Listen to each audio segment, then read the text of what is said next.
They say diamonds are a girl's best friend, which probably makes them a guy's worst nightmare. But for 24-year-old Calvin Lau, diamonds are more like his life.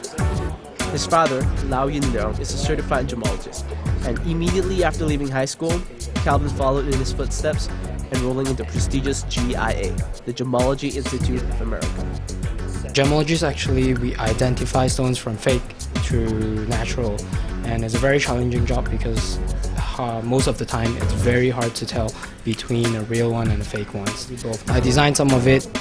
We have designers, in-house designers as well, and we sell gemstones, much more gemstones here, and larger diamonds. A lot of diamonds comes through our hand every day. After graduating, Calvin worked as a diamond grader for a renowned gem lab in New York's Diamond District.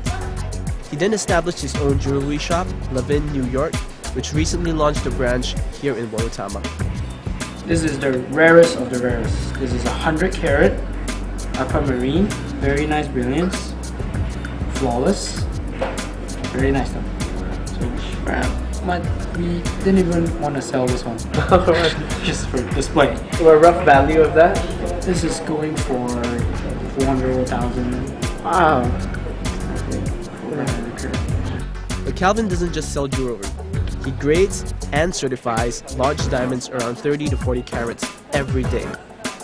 To determine flawless from internally flawless, that takes me 1 day.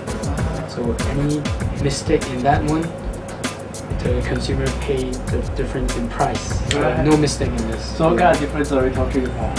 Huge, like you can jump double, triple the price. Or maybe it's a flawless and internally flawless, just 1 grade. It can go way off. Very challenging. So it's also about the reputation of the lab, so we can just issue a certificate. Though he was the youngest of his class at GIA, Calvin graduated as one of the top students, mainly due to the guidance of his father. At the time, Lau was already an expert in gemology, something he picked up at the tender age of 42. I was a former banker before, and I have been posted overseas in China, Thailand and Burma for many years. So that's where I get in touch with gemstones and jade. Okay. I quit my job and went over to New York City to study gemstones. At the time I was the oldest in the class. I was 42 years old. But I have the guts to cut off all my career and seek a new horizon. Okay. And while Calvin decided to grade diamonds after graduating, Lau Sr. had his heart set on jade.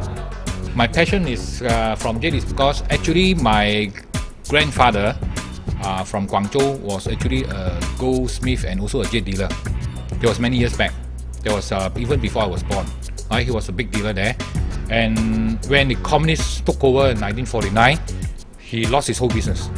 And my father happened to escape the communist regime and came over to Malaysia. So my father's generation stopped.